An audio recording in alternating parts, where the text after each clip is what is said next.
Saya Ummu Salamah binti Abdul Hadi bernombor matrik 061716. Kumpulan kami akan membentangkan hadis yang ke-9 iaitu Al-Akhzu bil Yasir wa Tarakut Ta'sir. An Abi Hurairah Abdurrahman bin Sakhrin radhiyallahu anhu qala sami'tu Rasulullah sallallahu alaihi wasallam yaqulu ma nahaitukum anhu fajtanibuhu wa ma amartukum bihi fa'tu minhu mastata'tum. فإنما أهلك الذين من قبلكم كثرة مسائلهم واختلافهم على أنبيائهم رواه البخاري ومسلم.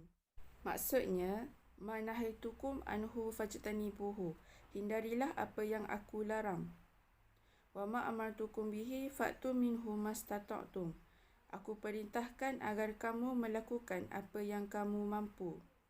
فَإِنَّمَا أَهْلَكَ الَّذِينَ مِنْ قَبْلِكُمْ كَثْرَةُ مَسَائِلُهُمْ وَاخْتِلَافُهُمْ عَلَى أَنْبِيَائِهِمْ. Sesungguhnya kehancuran orang-orang sebelummu adalah kerana banyak pertanyaan mereka yang tidak berguna dan penentangan mereka terhadap nabi-nabi mereka. Assalamualaikum warahmatullahi wabarakatuh. Saya Nurul Batrisha binti Nur Saif Azlan, nombor matrik 060174, berasal daripada Perak. Kita sambung kepada kepentingan hadis. Qad zakarul ulama telah berkata bahawa di dalam hadis ini mempunyai faedah-faedah yang banyak dan juga kepentingan yang mana menjadikan hadis ini sebuah hadis yang unggul untuk dibahaskan dan juga dihafali. Imam Nawawi juga berkata di dalam syarah Muslim, hadis ini merupakan satu kaedah agama Islam yang penting dan daripadanya jami'ul kalim yang telah dikurniakan oleh Rasulullah SAW. Dalam hadis ini juga telah termasuk hukum hakam yang banyak. Ibnu Hajar Al-Haytami juga berkata dalam syarah lil arba'in, ianya merupakan satu hadis yang besar mengandungi kaedah-kaedah agama dan juga rukun-rukun Islam. Maka sepatutnya dihafali dan dibahaskan bersungguh-sungguh untuk kita mencari hukum hakam dan juga petunjuk daripadanya. Kata-kata ini juga sama seperti pendapat pensyarah-pensyarah hadis yang lain yang mana mereka mengambil hadis ini untuk disyarah ataupun diperjelaskan dari segi makna dan juga maksudnya. Apa yang kita dapat, hadis ini sangat kukuh yang mana telah disyariatkan daripada Allah Subhanahu Wa Taala. Syariat Allah ini juga bukan sahaja mengandungi perintah suruhan, malah ada juga perintah larangan. Sababul wurud. Sabab wurud hadzal hadis wa qawlu Rasulullah sallallahu alaihi wasallam lahu ma rawahu Muslim fi sahihihi an Abi Hurairah radhiyallahu anhu qala خطبنا رسول الله صلى الله عليه وسلم فقال أيها الناس قد فرض الله عليكم الحج فحجوا فقال رجل أكل عام يا رسول الله فسكت حتى قالها ثلاثا فقال رسول الله صلى الله عليه وسلم لو قلت نعم لوجبت ولما استطعتم ثم قال ذروني ما تركتكم فإنما هلك من كان قبلكم بكثرة سؤالهم واختلافهم على أنبيائهم فإذا أمرتكم بشيء فأتوا منه ما استطعتم وإذا نهيتكم عن شيء فدعوه. Adapun sebab periwayatan hadis ini sebagaimana yang diriwayatkan oleh Muslim di dalam kitab sahihnya daripada Abu Hurairah radhiyallahu anhu, di mana kata Abu Hurairah radhiyallahu anhu, Rasulullah sallallahu alaihi wasallam telah berkhutbah kepada kami, wahai manusia, sesungguhnya Allah telah memfardukan ke atas kamu ibadah haji, maka hendaklah kamu mengerjakannya. Seorang lelaki pun bertanya kepada baginda Rasulullah sallallahu alaihi wasallam, adakah setiap tahun ya Rasulullah? Lalu baginda sallallahu alaihi wasallam diam sehingga lelaki itu mengulanginya sebanyak 3 kali. Maka Rasulullah sallallahu alaihi wasallam pun bersabda, jika aku kata ya, maka aku telah mewajibkannya dan kamu tidak mampu melakukannya. Kemudian baginda Rasulullah sallallahu alaihi wasallam bersabda, tinggalkan aku barang apa yang telah aku tinggalkan untuk kamu, kerana Sesungguhnya telah binasa orang-orang sebelum kamu disebabkan banyaknya pertanyaan mereka dan perselisihan mereka terhadap nabi mereka. Apabila aku memerintahkan kamu untuk melakukan sesuatu, maka hendaklah kamu lakukannya mengikut kemampuan kamu. Dan apabila aku mencegah kamu daripada melakukan sesuatu, maka hendaklah kamu meninggalkannya. وورد عن السائل والأقرع بن حابس رضي الله عنه فقد روى ابن ماجه في سننه عن ابن عباس رضي الله عنهما أن الأقرع بن حابس سأل النبي فقال يا رسول الله الحج في كل سنة أو مرة واحدة قال بل مرة واحدة فمن استطاع فتطوع. Telah diriwayatkan bahawa sahabat yang bertanya itu adalah Al-Aqra' bin Habis radhiyallahu anhu. Telah diriwayatkan oleh Ibnu Majah di dalam sunannya daripada Ibnu Abbas radhiyallahu anhu bahawa Al-Aqra' bin Habis telah bertanya kepada Rasulullah sallallahu alaihi wasallam, "Ya Rasulullah, haji itu dilakukan setiap tahun atau sekali sahaja?" Rasulullah sallallahu alaihi wasallam bersabda, "Sekali sahaja. Maka barang siapa berkemampuan, maka hendaklah mengerjakan tatawwu." Seterusnya, luwatul hadis. Nahaitukum anhu, apa yang telah aku cegah kamu. Bermaksud, aku menuntut daripada kamu agar tidak melakukannya. Iaitu, cegahan di sini adalah merupakan penghalangan. Fajtanibuhu, maka hendaklah kamu jauhinya. Iaitu, hendaklah letakkannya ke tepi. Tinggalkan ia. Dan di dalam riwayat disebut fada'uhu yang memberi maksud tinggalkanlah ia. Amartukum bihi, dan apa yang telah aku perintahkan kamu agar melakukannya, iaitu aku memohon dan menuntut daripada kamu supaya melakukannya. Faktu, maka hendaklah kamu melakukannya, iaitu lakukanlah atau kerjakanlah sebagaimana dalam riwayat. Mastata'tum, sekadar kemampuan kamu, iaitu barang apa yang kamu mampu melakukannya dan mudah bagi kamu untuk mengerjakannya tanpa menimbulkan masalah dan kesusahan yang besar. Ahlaka, telah binasa, iaitu telah menjadi sebab kehancuran, oleh itu ia mewajibkan hukuman di dunia dan di akhirat. Kathratu masailihim, banyaknya pertanyaan mereka, iaitu soalan-soalan mereka yang banyak, lebih-lebih lagi soalan-soalan yang mana mereka tidak berhajat kepadanya dan soalan-soalan yang bukan termasuk dalam bab darurah yang memerlukan jawapan serta-merta. Justru terdapat sebab untuk mengamalkannya. Dan yang terakhir, waqtilafuhum ala anbiyaihim, perselisihan mereka terhadap para nabi mereka. Ianya bermaksud keingkaran mereka terhadap nabi-nabi mereka dan keraguan mereka pada apa yang telah diberitahu oleh para nabi mereka terhadap mereka. Serta perdebatan dengan para nabi mereka mengenai apa yang datang bersama-sama para nabi itu dan syariat Allah Subhanahu Wa Taala. Kita tengok kepada fiqh hadis yang pertama, iaitu ma nahaitukum anhu fajtanibuhu, hindarilah apa yang aku larang. Ada dua bentuk larangan yang telah disebut di dalam Al-Quran dan juga sunnah Rasulullah, iaitu nahiyat tahrim, larangan pengharaman, dan juga nahiyal karohah, larangan kebencian. Ada tindakan yang telah dilarang oleh Allah dan bukti telah membuktikan bahawa larangan pengharaman ini dilarang seorang mukallaf untuk melakukan apa yang dilarang. Dan jika dia melakukannya, maka dia akan dihukum dengan hukuman yang dijatuhkan oleh syariah di dunia dan di akhirat. Contoh larangan pengharaman ialah larangan berzina, meminum alkohol, makan riba, mencuri dan membunuh diri secara tidak sah. Larangan tersebut mestilah dihindari sekaligus dan tidak dibenarkan bagi seorang mukallaf untuk melakukan apa-apa daripadanya. Larangan yang kedua pula ialah nahiyal karohah, iaitu larangan kebencian. Bukti larangan ini didasarkan pada kebencian dan bukan pengharaman larangan, iaitu tidak dilarang bagi seorang mukallaf untuk melakukan apa yang dilarang dan tindakannya tidak dihukum. Contoh larangan nahiyal karohah ialah larangan makan bawang mentah atau bawang putih bagi mereka yang ingin menghadiri solat Jumaat ataupun solat secara berjemaah.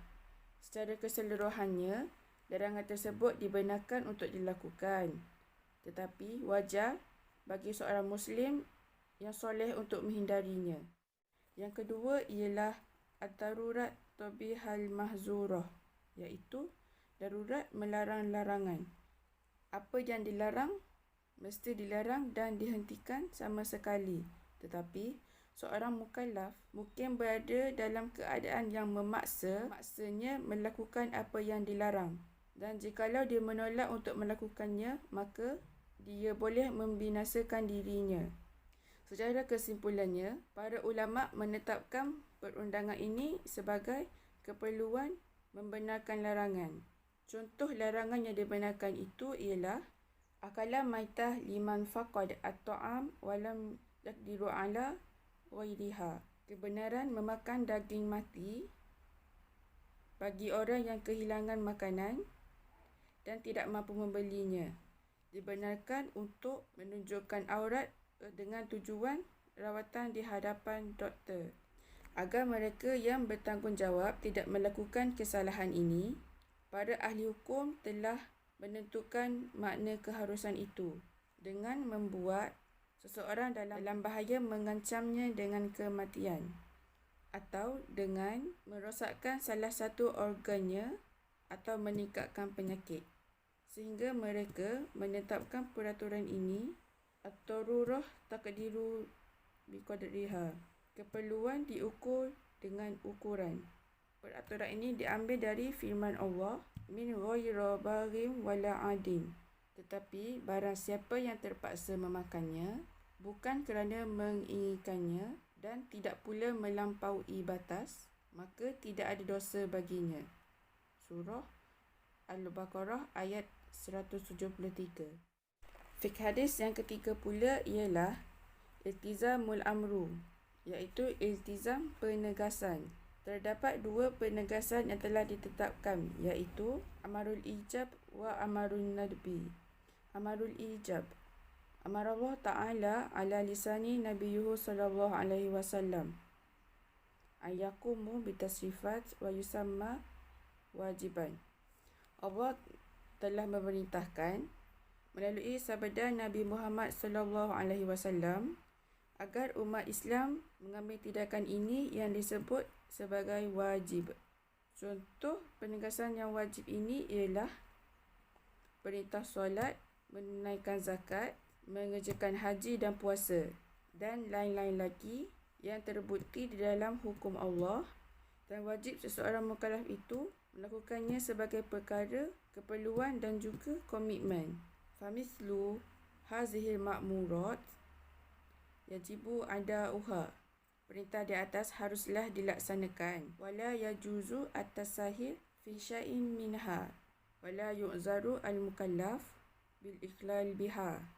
Dan orang yang dituduh melanggarnya tidak boleh dimaafkan illa iza faqadat ba'da syurutiha au asbabiha, kecuali atas beberapa syarat yang dibenarkan untuk melakukannya. Perintah yang kedua pula ialah amarun nadbi. Wadzalika anna Allah Ta'ala amarul muslim ala lisani nabiyuhu sallallahu alaihi wasallam. Allah Ta'ala telah memerintahkan umat Islam melalui sabda Nabi Muhammad sallallahu alaihi wasallam bitasrifatu katsirah, melakukan banyak perintah ini. Contoh perintah yang disebutkan ialah al-amaru rawatib ma'as salawat al-khams wal amaru bil azan wa nahu zalika. Seorang Muslim diminta untuk melakukannya, tetapi tidak sebagai suatu keharusan dan perkara yang wajib. Perintah di atas disarankan untuk dilakukan dan dipatuhi oleh Muslim. Fiqh hadis yang keempat pula ialah al-musyaqqah tajlabu at-taisir, Kesusahan membawa kemudahan. Anna syara'allahu azza wa jalla yahdifu ila tahqiq as-sa'adah al-mutallaqah lil insan fi kulli min dunyahu wa akhiratuhu. Telah diketahui hukum Allah bertujuan untuk mencapai kebahagiaan mutlak manusia baik di dunia dan di akhirat. Qala Allah Ta'ala yuridullahu bikumul yusra wa la yuridu bikumul usra. Maksudnya Allah menghendaki kemudahan bagimu dan tidak menghendaki kesukaran bagimu. Minas sabitu syar'a anna Allah Ta'ala bahal fataru fi Ramadan lil musafir wal marid wa ghairu dhalika minal ahkam allati yusammaiha al ulama rukhsan. Dan ditetapkan secara sah bahawa Allah telah mengizinkan untuk tidak berpuasa di bulan Ramadan bagi orang yang bermusafir dan orang yang sakit. Dan peraturan ini disebut sebagai rukhsah atau dibolehkan.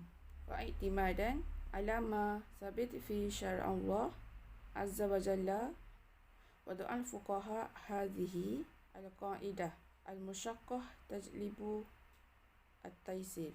Sebagai kesimpulan apa yang terbukti di dalam hukum Allah, para ahli hukum telah menetapkan peraturan ini sebagai kesukaran membawa kemudahan dan menganggapnya salah satu prinsip dalam dasar perundangan Islam. Wa makna hadhihi qa'idah anna al-mukallaf idza ahatat bihi ba'da az-zuruf ja'alat minal asir alaihi al-qiyam bi ba'dal wajibat asy-syar'iyyah. Makna kaedah ini, jika orang yang diwajibkan dikelilingi oleh beberapa keadaan dan ia menyukarkannya untuk memenuhi beberapa tugas, wa'aqa'ahu ittizamiha alal wajhi al-akmalu fi musyaqqah wa asar al-afu an ba'da an-najasat allati yus'abu at-tahriz anha, iaitu mengampuni beberapa kotoran yang sukar dijaga. Penyucian dari kekotoran ini menjadikan orang yang bertanggungjawab mengalami kesukaran dan mungkin sukar baginya untuk melakukan banyak ibadah. Fiqh hadis yang kelima ialah al-maisur la yasqutu bil maqsur. Hadhihi qa'idah fiqhiyah aidan istinbataha al-fuqaha min hadzal hadis bima rawahu al-Bukhari. Para ahli hukum telah menetapkan perundangan ini berdasarkan hadis daripada riwayat Bukhari. An Imran bin Husain radhiyallahu anhu qala kanat bi bawasir fasa'altu Nabi sallallahu alaihi wasallam anis salat faqala salli qa'iman fa illam tastati' fa qa'idan fa illam tastati' fa ala jambi. Dari Imran bin Husain radhiyallahu anha berkata, beliau mempunyai penyakit buasir. Maka beliau bertanya kepada Nabi Muhammad SAW mengenai solat. Maka jawab baginda, solatlah dalam keadaan berdiri. Jika kamu tidak mampu, maka solatlah dalam keadaan duduk. Dan jika kamu tidak mampu, solatlah dalam keadaan baring. Seorang mukallaf mungkin berada dalam situasi di mana sukar baginya untuk melakukan apa yang diperintahkan kepadanya, sementara ada kemungkinan baginya untuk melakukan sebahagian daripadanya. Maka dalam hal ini, dia mesti melakukan bahagian yang ada, dan pengecualian atau kesukaran beberapa tugas tidak akan menjadi alasan kegagalan perintah tersebut. Kesempurnaan kepatuhan dan teladan yang baik. Semua yang dinyatakan dalam undang-undang Allah yang melarang atau tidak suka, kesempurnaan, kepatuhan dan teladan yang baik. Kesempurnaan, kepatuhan dan teladan yang baik. Semua yang dinyatakan dalam undang-undang Allah yang melarang atau tidak suka, dan perintah wajib atau sunat Dan difahami bahawa Nabi Muhammad SAW berkata, Ma amartum bihi fa'tu minhu mastata'tum. Apa yang diperintahkan kepada anda untuk melakukannya, maka ambillah apa yang anda mampu. Wa qalihi ta'ala, fattaqullaha mastata'tum. Wasma'u wa ati'u. Surah At-Taghabun ayat 16. Yang bermaksud, oleh itu bertakwalah kamu kepada Allah sebanyak yang kamu mampu dan dengarlah serta patuhlah. Baik, kita masuk pada fiqh hadis yang ke-6 iaitu at-tashdik fi ijtinabi al-munahiyat wa istisal jadud tafasad, yang bermaksud penekanan untuk menjauhi segala larangan dan mencabut akar umbi kerosakan iaitu kefasadan, yang mana Allah Subhanahu Wa Taala telah mensyariatkan selama-lamanya untuk memisahkan manusia daripada perkara-perkara keburukan demi kemaslahatan hidup mereka sama ada di dunia dan juga di akhirat.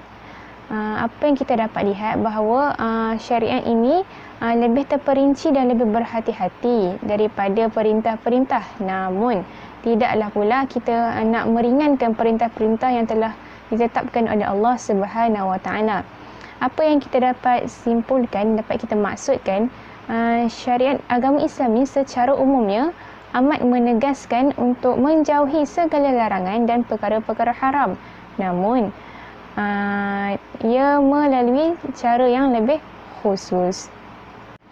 Justru syariat Allah Al-Hakim ini tidak dinaskan, melainkan kemudaratan itu nyata, yang mana seseorang itu terpaksa memilih sesuatu yang haram sekiranya beliau dalam keadaan darurat, terpaksa ataupun tiada pilihan lain. Di sini kita dapat melihat ramainya kesilapan orang-orang Islam pada zaman kini, khususnya dalam menentu jalan kehidupan mereka, yang mana zaman kini lebih cepat tersebar perkara-perkara yang bertentangan yang telah disyariatkan oleh Allah Subhanahu Wa Taala. Kini umat Islam kini lebih khairah untuk mentaati dan melakukan perkara-perkara wajib secara berlebih-lebihan, yang mandub dan juga mustahab, iaitu perkara-perkara sunat. Dalam masa yang sama, kita dapati mereka ini meringankan perkara yang dilarangkan oleh Allah Subhanahu Wa Taala. Sebagai contoh, seseorang itu berpuasa tetapi dia masih melakukan riba. Contoh kedua iaitu seorang wanita keluar untuk mengerjakan haji tetapi dengan bertabaruj dan juga mendedahkan aurat dengan alasan untuk menyesuaikan diri dengan peredaran zaman. Mereka merasakan apa yang ibadah yang mereka lakukan itu akan menyelamatkan mereka daripada azab Allah Subhanahu Wa Taala, di mana hari semua manusia akan dikumpulkan. Malah mereka juga menyangka ia mencukupi bagi memasuki perjalanan orang-orang Islam. Perkara ini amat dilarang dan bertentangan daripada syariat Allah Subhanahu Wa Taala. Berkata Rasulullah SAW, Atikil maharimat takun a'badan nas, iaitu takutilah dan jauhilah perkara-perkara haram dan jadilah sebaik-baik hamba. Riwayat Al-Tirmizi. Aisyah radhiyallahu anhu juga telah berkata, barang siapa yang suka untuk mendahului seorang ahli ibadah yang kuat ibadatnya, maka hendaklah menahan dirinya daripada melakukan dosa. Begitu juga kata daripada Al-Hasan Al-Basri rahimallahu ta'ala, iaitu penghulu tabi'in, telah berkata, tidaklah ada sesuatu ibadah yang dilakukan oleh orang-orang yang beribadah lebih afdal daripada meninggalkan apa yang telah dilarangkan oleh Allah Subhanahu Wa Ta'ala. Apa yang dapat kita simpulkan, perkara yang dilarang oleh Allah haruslah kita jauhi agar kehidupan kita lebih berkat. Baik, kita sambung yang ketujuh, iaitu dara'ul mafasid muqaddam ala jalbin masalih, yang bermaksud menolak kefasadan didahulukan daripada mencari maslahah, yang mana mengikut kaedah umum fiqh yang telah dirumuskan oleh alim ulama, bermaksud apabila dalam suatu perkara itu mempunyai maslahah dan juga kerosakan, maka haruslah kita menolak kerosakan itu untuk memelihara maslahah, kerana pencegahan lebih baik daripada merawat. Antara kaedah dan juga cabang-cabang untuk mencegah lebih baik daripada merawat ialah yang pertama, dihalang penjual anggur kepada sesiapa yang mengetahui bahawa anggur itu nanti akan diproses untuk menjadikan arak walaupun beliau ditawarkan harga yang tinggi lebih daripada yang lain. Yang kedua, dilarang menjalankan perniagaan arak atau pemprosesan pengilangan arak walaupun dalam perniagaan sedemikian mendatangkan keuntungan yang lumayan ataupun mewujudkan maslahah kebaikan dari segi sektor ekonomi ataupun yang seumpamanya, maka pekerjaan ini mempunyai unsur-unsur haram dari segi syarak. Yang seterusnya, dilarang wanita bekerja walaupun padanya terdapat manfaat untuk wanita itu. Tetapi sekiranya pada waktu itu di tempat kerja itu terdapat pergaulan bebas antara lelaki dan wanita, maka itu diharamkan dan perlu dijauhkan. Bukan sahaja wanita, malah lelaki juga dilarang untuk bekerja ataupun pergi ke tempat sedemikian. Dalil untuk kaedah ini juga disandarkan kepada satu hukum yang telah tersabit mengenai larangan dan cegahan terhadap seorang wanita daripada bermusafir seorang diri tanpa ditemani oleh suami ataupun mahramnya. Daripada Abi Hurairah radhiyallahu anhu katanya, Rasulullah sallallahu alaihi wasallam bersabda, bermaksud tidak halal bagi seorang wanita yang beriman dengan Allah dan hari akhirat untuk bermusafir dalam satu perjalanan yang panjang satu hari melainkan ia bersama mahramnya daripada kalangan lelaki. Mahram ni adalah lelaki yang diharamkan kahwin selama-lamanya. Baiklah, seterusnya di dalam poin yang ketujuh ini juga terdapat perlakuan ataupun tindakan-tindakan yang terhasil daripada kerosakan tetapi wujud kemaslahatan, iaitu kebaikan. Kemaslahatan ni, kebaikan ni lebih banyak dan dapat mengatasi kerosakan, iaitu yang pertama contohnya adalah diharuskan seseorang itu memotong anggota yang sakit untuk kesinambungan ataupun untuk meneruskan hidup. Jika dia tidak memotong anggota yang sakit tersebut, maka boleh menyebabkan kematian, maka ia diharuskan untuk memotong anggota yang sakit itu. Yang kedua contohnya adalah melakukan pembohongan dengan maksud islah, iaitu perdamaian di antara dua orang yang bergaduh ataupun berbalah. Hal ini dibolehkan ataupun diharuskan kerana jika tidak melakukan pembohongan disebabkan untuk mendamaikan itu, boleh menyebabkan dua orang itu berterusan membenci antara satu sama lain. Yang ke-8 ialah min asbabin hulakul ummah, yang bermaksud sebab-sebab kemusnahan umat. Sesungguhnya Rasulullah SAW telah menjelaskan bahawanya umat terdahulu telah berlaku kemusnahan dari segi perpaduan dan juga kekuatan mereka disebabkan oleh perkara ini. Yang pertama, kathirul su'al wa ikhtilaf fil umur wal adamil ittizam syara'allahu azza wa jalla, yang bermaksud banyaknya persoalan yang membebankan dengannya dan berlaku perselisihan dalam perkara-perkara tertentu dan ketidakwujudan iltizam dengan syariat Allah Subhanahu wa taala. Maka Rasulullah telah mencegah umatnya untuk bertanya banyak disebabkan perkara ini. Yang pertama, untuk menutup pintu bagi orang-orang yang suka memutarbelikkan lidahnya dengan soalan dan menghalang terwujudnya bebanan, iaitu bebanan bagi orang yang ingin menjawab. Yang kedua, mengelakkan daripada menyibukkan diri dengan perkara-perkara yang tidak memberi manfaat ataupun bersangkutan dengannya ataupun ia akan memudaratkan dirinya. Yang ketiga ialah menghalang daripada orang-orang muslimin daripada mengikuti jalan yang manhaj, iaitu orang-orang sebelum mereka, orang-orang terdahulu yang suka berdebat dan juga bertikam lidah.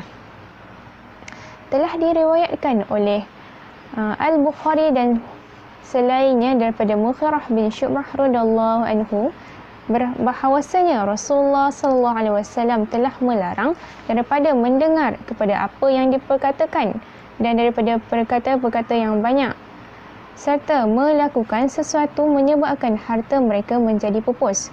Rasulullah SAW, sahabat-sahabat Rasulullah SAW daripada kaum Muhajirin dan Ansar, mereka telah memahami, maka mereka tidak bertanya kepada Rasulullah SAW soalan, kerana mereka hidup bersama-sama Rasulullah. Apabila Allah Subhanahu Wa Taala menurunkan wahyu kepada baginda, baginda akan terus menyampaikan kepada para sahabat dan juga orang-orang yang hidup sama dengan baginda. Jika berlaku sesuatu, maka Rasulullah SAW sendiri akan menjelaskan tanpa mereka perlu bertanya kepada Rasulullah dahulu. Rasulullah SAW memberi kelonggaran kepada orang-orang Arab Badui di perkampungan, yang mana mereka tidak berpeluang hidup bersama-sama dengan Rasulullah ketika wahyu diturunkan untuk bertanyakan soalan, kerana untuk menjinak-jinakkan hati mereka dalam memudahkan urusan agama dan juga dapat menambah ilmu pengetahuan. Kita sambung yang ke-9, iaitu as-soal wal hikmah, iaitu soalan dan juga hikmahnya. Soalan ini juga terbahagi kepada dua, iaitu soalan yang dituntut pada syarak dan juga soalan yang haram ditanya. Soalan yang dituntut pada syarak juga terbahagi kepada 3. Yang pertama, fardu ain ala kulil muslim, iaitu fardu ain ke atas setiap muslim, bermakna umat Islam ni tidak diharuskan ataupun dibolehkan untuk bertanyakan soalan berkaitan dengan urusan agama dan juga hukum-hukum syarak yang mereka tidak ketahui. Antaranya berkaitan dengan hukum-hukum taharah, berkaitan dengan solat bagi yang telah baligh, berkaitan juga dengan hukum pengurusan harta, puasa di bulan Ramadan, dan juga berkaitan dengan muamalat. Begitu juga dengan hukum-hukum berkaitan dengan perkahwinan dan juga berkaitan dengan sesiapa yang ingin mendirikan rumah tangga, hukum-hukum jihad bagi askar dan juga hukum-hukum seumpama dengannya. Sebagaimana yang telah Allah Subhanahu Wa Taala berfirman, fas'alu ahla dzikri in kuntum la ta'lamun, yang bermaksud maka bertanyalah kepada orang yang mempunyai pengetahuan jika kamu tidak mengetahuinya. Surah An-Nahl. Begitu juga telah disokong oleh hadis Rasulullah SAW, telah diriwayatkan oleh Al-Baihaqi di dalam Syubul Iman, yang bermaksud menuntut ilmu adalah fardu ke atas setiap muslimin dan juga muslimah. Baik, darajat yang kedua ialah fardu kifayah. Fardu kifayah ni maksud dia ialah menuntut ilmu tidak wajib ke atas setiap orang, tapi cukup sebahagian saja. Maka sebahagian lagi itu telah gugur kewajipannya untuk menuntut ilmu. Tetapi jika semua orang tidak melaksanakan kewajipan itu ataupun tiada yang melaksanakan kewajipan itu, maka hukumnya semua akan berdosa.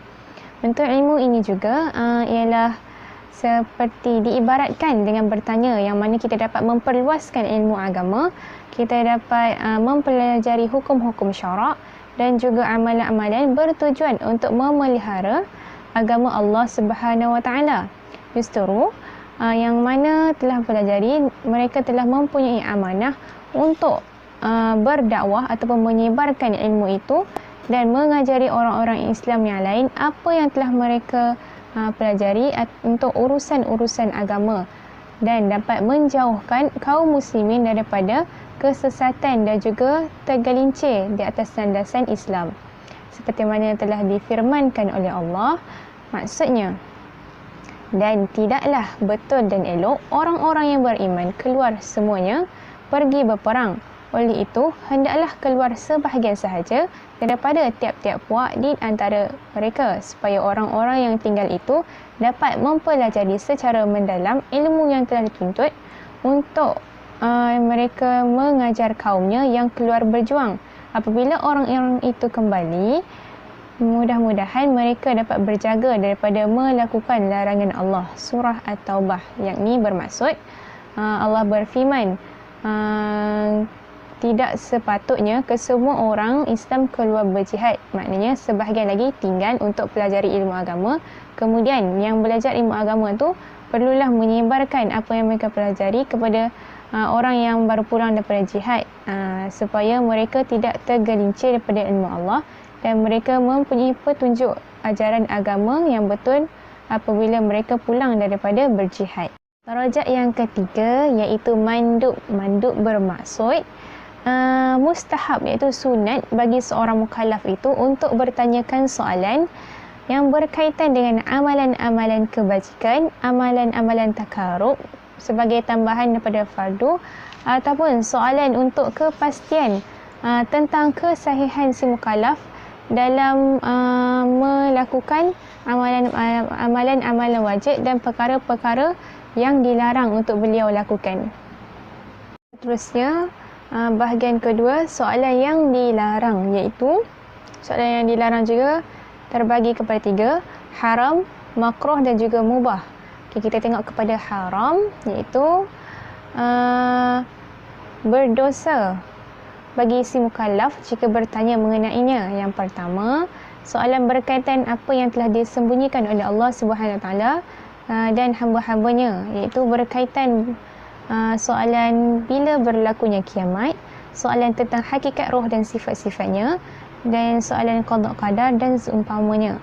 Yang kedua, soalan yang maksud mempermainkan orang yang ditanya untuk mempelecehkan dia, seperti mana yang telah diriwayatkan oleh Al-Bukhari daripada Ibnu Abbas radhiyallahu anhu berkata, satu kaum telah bertanya kepada Rasulullah SAW dengan nada memperleceh-lecehkan baginda SAW, siapakah bapaku?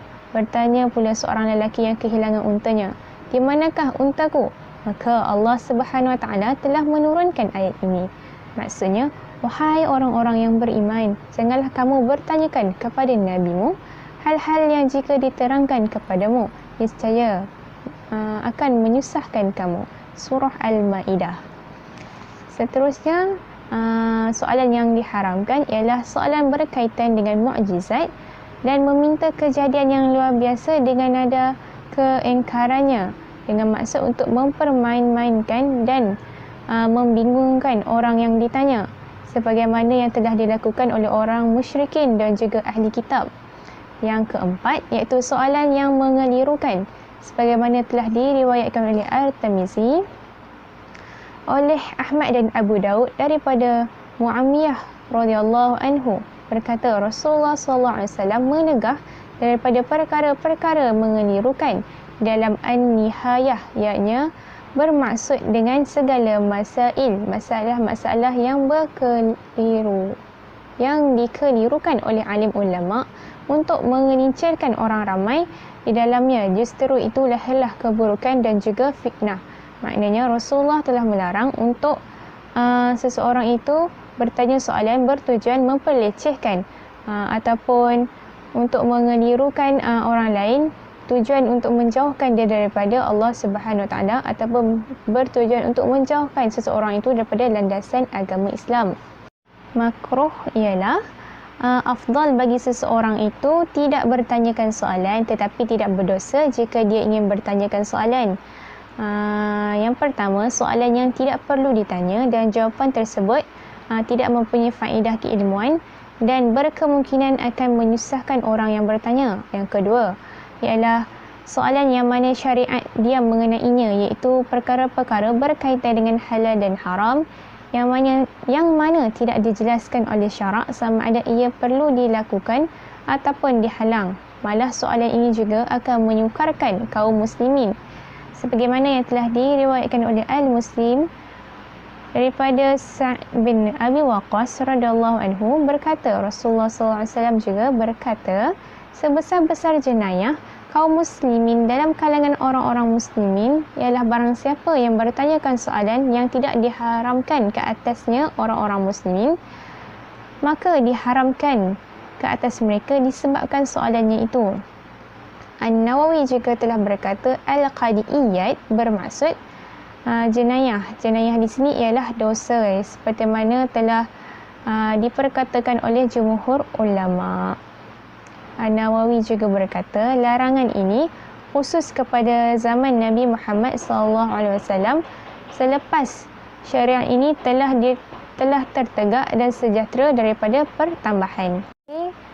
Seterusnya adalah mubah. Mubah ini adalah soalan yang selain daripada di atas, selain daripada haram dan juga makruh, yang mana ia juga berlainan hukum dan jenis.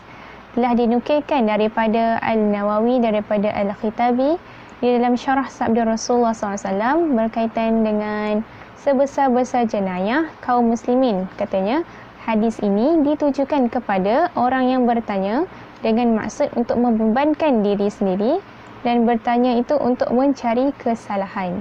Yang ke-10 iaitu al-ishtighal anis su'al bi fahmi wal imtithal, bermaksud menyibukkan diri dengan soalan demi memperolehi kefahaman dan melaksanakan ketaatan.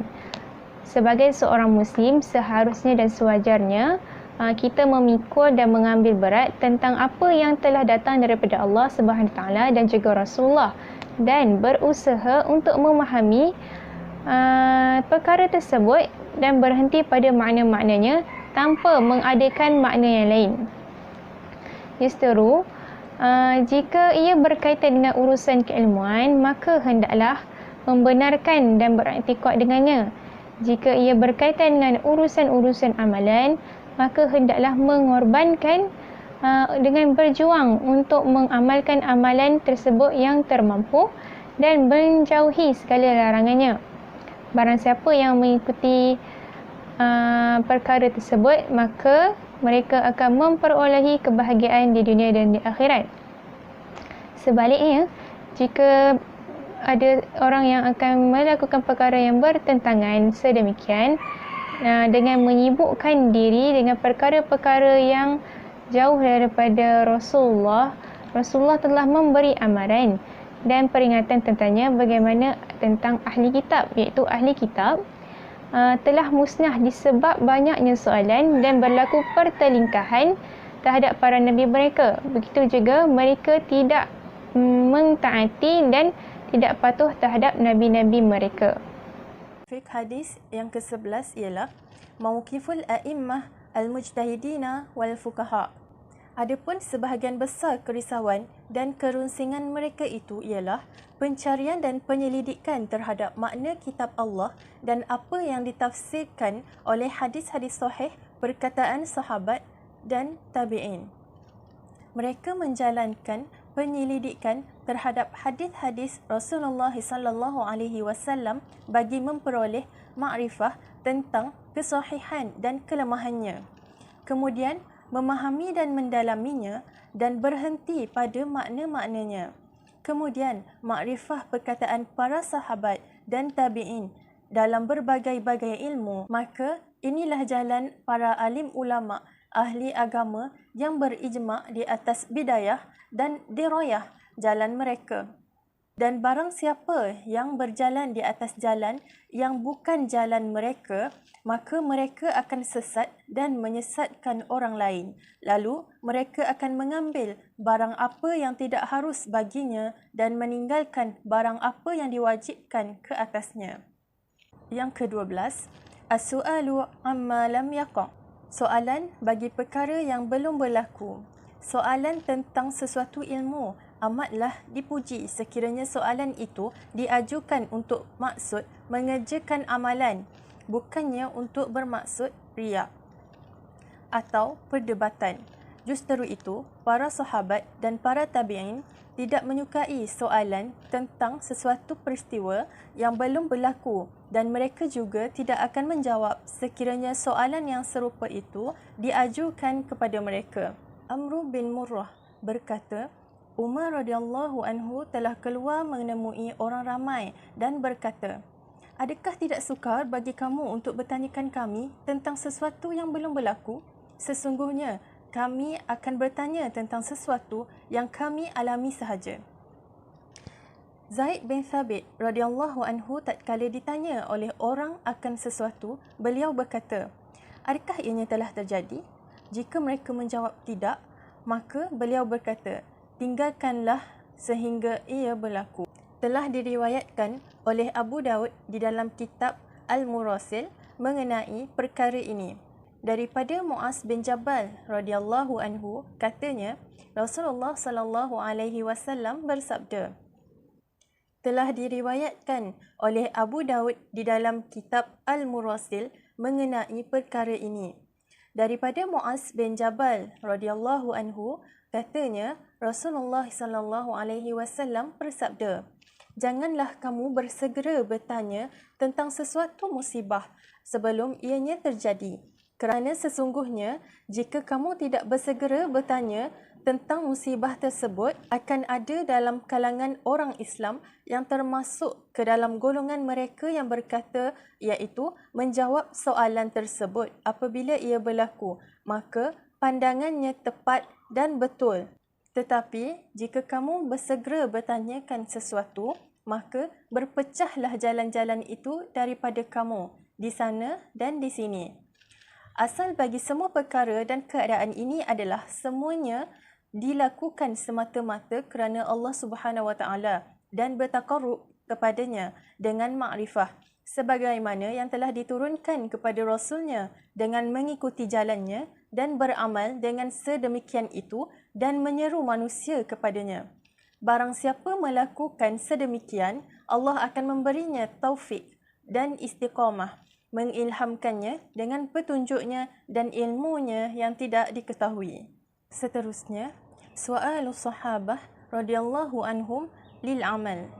Sahabat-sahabat radhiyallahu anhu kadang-kadang bertanya kepada Rasulullah sallallahu alaihi wasallam tentang hukum sesuatu urusan yang mereka jangkakan berlaku dan pada kebiasaannya sesuatu itu akan berlaku dan besar kemungkinan mereka tidak berada di sisi Rasulullah sallallahu alaihi wasallam ketika hal itu berlaku. Padahal mereka ingin sekali untuk mengetahui hukum tersebut agar boleh mengamalkannya pada waktu berlakunya. Maka pertanyaan seperti ini dibenarkan oleh Rasulullah sallallahu alaihi wasallam. Sebagaimana yang telah diriwayatkan oleh Al-Bukhari dan Muslim daripada Rafi' bin Khudaij radhiyallahu anhu. Aku berkata, ya Rasulullah, sesungguhnya kami akan menggempur musuh esok hari dan kami tidak mempunyai pisau, maka adakah kami boleh menyembelih dengan menggunakan buluh? Sabda Rasulullah sallallahu alaihi wasallam, barang apa yang disembelih dan dialirkan darahnya atas nama Allah, maka makanlah ia, kecuali gigi dan kuku. Ta'ah wal imtithal tariqus salamah wal falah. Ketaatan dan kepatuhan adalah jalan keselamatan dan kejayaan. Sesungguhnya Rasulullah sallallahu alaihi wasallam telah memberi amaran supaya jangan mengikuti jalan yang telah dilalui oleh kaum-kaum tersebut, iaitu mereka yang selalu bertindak mengingkari rasul-rasul mereka dan ragu-ragu terhadap mereka. Justeru itu, mereka berhak untuk menerima azab dan diberatkan tengkuk-tengkuk mereka dengan taklif dan kesesatan. Allah Subhanahu Wa Taala banyak mengurniakan kelebihan ke atas umat ini kerana ia telah mengajari umat ini agar mengucapkan Sami'na wa ata'na ghufranaka rabbana wa ilaikal masir la yukallifullahu nafsan illa wus'aha laha ma kasabat wa 'alayha ma iktasabat ربنا لا تؤاخذنا إن نسينا أو أخطأنا ربنا ولا تحمل علينا إصرا كما حملته على الذين من قبلنا ربنا ولا تحملنا ما لا طاقة لنا به واعف عنا واغفر لنا وارحمنا أنت مولانا فانصرنا على القوم الكافرين. Yang memberi maksud, kami telah mendengar, kami telah taat, ampunilah kami, Tuhan kami, dan kepada Engkau kami akan kembali. Wahai Tuhan kami, janganlah hukum kami sekiranya kami terlupa atau tersilap. Wahai Tuhan kami, janganlah Engkau bebankan kepada kami beban yang berat sebagaimana Engkau bebankan kepada orang-orang yang sebelum kami. Wahai Tuhan kami, janganlah Engkau pikulkan kepada kami apa yang kami tidak sanggup memikulnya. Beri maaflah kepada kami dan rahmatilah kami. Engkaulah penolong kami dan tolonglah kami terhadap kaum yang kafir. Surah Al-Baqarah. Para sadiqun umat ini telah berjaya memperolehi kelebihan yang besar ini. Justru mereka berhak ke atas itu. Firman Allah Subhanahu Wa Taala yang memberi maksud, sesungguhnya jawapan orang-orang mukmin bila mereka dipanggil kepada Allah dan Rasul-Nya agar Rasul menghukum di antara mereka ialah ucapan, kami mendengar dan kami taat, dan mereka itulah orang-orang yang beruntung. Dan barang siapa yang taat kepada Allah dan Rasul-Nya dan takut kepada Allah dan bertakwa kepadanya, maka mereka adalah orang-orang yang mendapat kemenangan. Justru itu, mereka memperolehi kesukaran hidup dan kesesatan di atas muka bumi dan mereka tidak mengikuti jalan mereka yang berkata kepada Nabi mereka apabila Nabi mereka memerintahkan mereka memasuki satu negeri. Kata-kata mereka ialah sebagaimana di dalam surah Al-Ma'idah ayat 24. Wahai Musa, kami sesekali tidak akan memasuki negeri itu selama-lamanya selagi mereka ada di dalamnya. Kerana itu, pergilah kamu bersama Tuhan kamu dan berperanglah kamu berdua. Sesungguhnya kami hanya duduk menanti di sini sahaja. Justru itu, mereka memperolehi kesukaran hidup dan kesesatan di atas muka bumi sebagaimana hukuman Allah kepada Justru itu, mereka memperolehi kesukaran dan kesesatan di atas muka bumi sebagai hukuman Allah Subhanahu Wa Taala. Seterusnya, at-tahdhir min al-ikhtilaf wal hith 'ala al-wahdah wal ittifaq. Ancaman terhadap pertelingkahan dan gesaan agar bersatu dan bermuafakat. Allah Subhanahu Wa Taala telah menyifatkan jamaah orang-orang Islam dan kumpulan orang-orang yang beriman, mereka itu adalah umat yang satu. Sebagaimana firman-Nya yang memberi maksud, sesungguhnya agama Tauhid ini adalah agama kamu semua, agama yang satu dan aku adalah Tuhanmu, maka sembahlah aku. Surah Al-Anbiya. Berdasarkan poin yang ke-15, sewajarnya umat Islam menjaga kesatuan ini agar menjadi satu kekuatan yang bersepadu di hadapan para musuh. Allah dan Rasul-Nya telah memberi amaran kepada umat Islam agar tidak termasuk ke dalam golongan orang-orang yang membuat pertelingkahan dan perselisihan yang mengakibatkan perpecahan kepada kesatuan umat Islam. Satu kumpulan akan mencaci kumpulan yang lain dan mereka berperang antara satu sama lain. Lalu mereka menyibukkan diri berperang sesama mereka sebagai ganti daripada berjuang ke atas musuh-musuh mereka. Dan Rasulullah SAW mengiktibarkan keadaan sedemikian itu sebagai jalan kepada kekufuran dan ciri kekufuran. Kita beralih kepada poin yang ke-16. Jaza'u man farikul jama'ah wa sababul firqah wa ikhtilaf. Balasan untuk mereka yang meninggalkan jamaah dan menjadi sebab perpecahan dan perselisihan. Agama Islam amat serius terhadap perkara ini dan amat membencinya. Justru ianya memecah belahkan kesatuan dan melemahkan kekuatan umat Islam yang menjadi sebab kepada perselisihan dan perpecahan mereka. Lalu, Islam menjadikan hukuman bunuh di dunia dan dibakar di dalam api Jahannam di hari kiamat. Allah Subhanahu Wa Taala berfirman yang bermaksud, dan barang siapa yang menentang Rasul sesudah jelas kebenaran baginya dan mengikuti jalan yang bukan jalan orang-orang mukmin, kami biarkan ia leluasa terhadap kesesatan yang telah dikuasainya itu dan kami masukkan ia ke dalam Jahannam dan Jahannam itu seburuk-buruk tempat kembali. Rasulullah SAW bersabda, barang siapa keluar daripada ketaatan dan memisahkan diri dari jamaah, kemudian jika ia mati, maka matinya adalah mati jahiliyah. Seterusnya, at-tamassuk bi syar'illahi ta'ala tariqul wahdah. Berpegang dengan syariat Allah Subhanahu Wa Taala adalah jalan kesatuan. Sesungguhnya Allah Subhanahu Wa Taala telah mensyariatkan untuk kita di dalam kitab asas-asas bagi setiap kebaikan yang diperlukan oleh manusia di dalam kehidupannya. Rasulullah SAW pula telah menjelaskan kepada kita barang apa yang mujmal daripada syariat di dalam Al-Quran itu dengan sunnahnya yang suci, sebagaimana yang diilhamkan oleh Allah Subhanahu Wa Taala kepadanya, maka mengikut kemampuan dan yang dikehendaki oleh umat agar terwujudlah kesatuan, terikatlah ikatan dan berpegang dengan tali yang kukuh di antara mereka. Justru itu, dengan memastikan kekukuhan kesatuan ini, maka umat Islam hendaklah kembali kepada kitab Allah dan sunnah Nabi-Nya demi mematuhi firman Allah di dalam kitabnya yang memberi maksud, dan berpeganglah kamu semua dengan tali Allah dan janganlah kamu berpecah belah. Surah Al-Imran. Fiqh hadis yang seterusnya, al-ikhtilafu fid din. Perselisihan di dalam agama. Sesungguhnya di antara sebab-sebab yang penting yang berperanan dalam memecah belahkan umat dan memporak-perandakan kesatuannya ialah apabila mulanya dibuka pintu perdebatan mengenai ilmu dan menunjuk-nunjuk di dalam agama, maka berselisih dan berbezalah asasnya. Lalu belahan perselisihan menjadi bertambah besar dan menjauh. Perselisihan ini pula tidak berhakim kepada dalil-dalil Al-Quran dan As-Sunnah dan hujah ilmiah yang ada usulnya di dalam agama.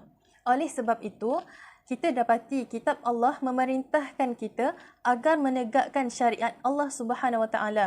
Syariat yang telah bermula sejak turunnya Adam alaihi salam dan disempurnakan dengan penurunan syariat ke atas penghulu segala nabi dan penutup segala rasul, iaitu Muhammad sallallahu alaihi wasallam.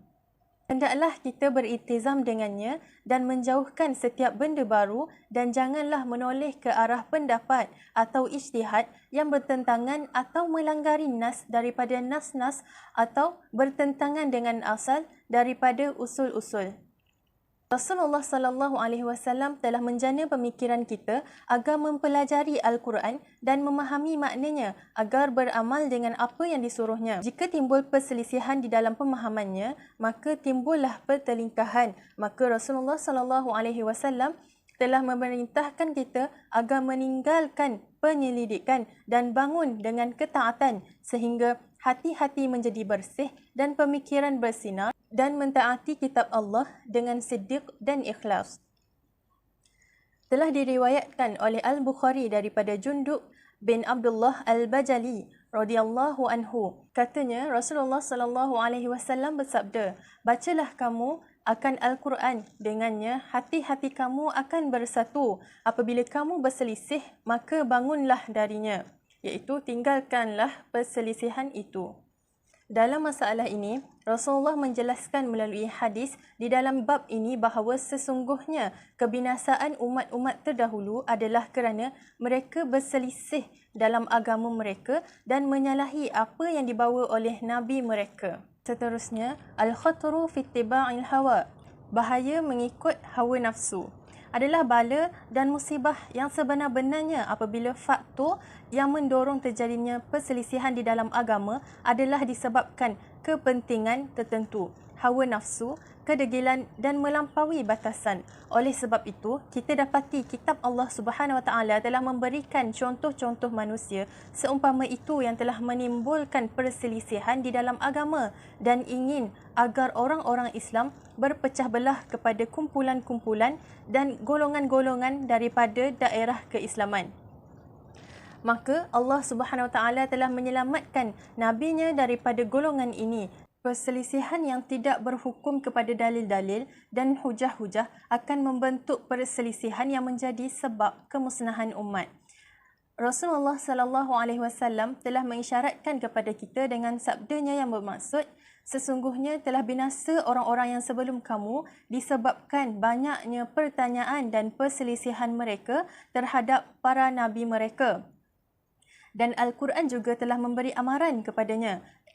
Allah berfirman yang memberi maksud, dan janganlah kamu menyerupai orang-orang Yahudi dan Nasrani yang telah bercerai-berai dan berselisih sesudah datang keterangan yang jelas yang dibawa oleh Nabi mereka kepada mereka. Surah Al-Imran. Adapun sesungguhnya perselisihan yang timbul mengenai dalil dan disandarkan kepada usulnya, maka ia bukanlah perselisihan yang dimaksudkan di sini. Justru perselisihan ini adalah pada furu', bukannya pada usul.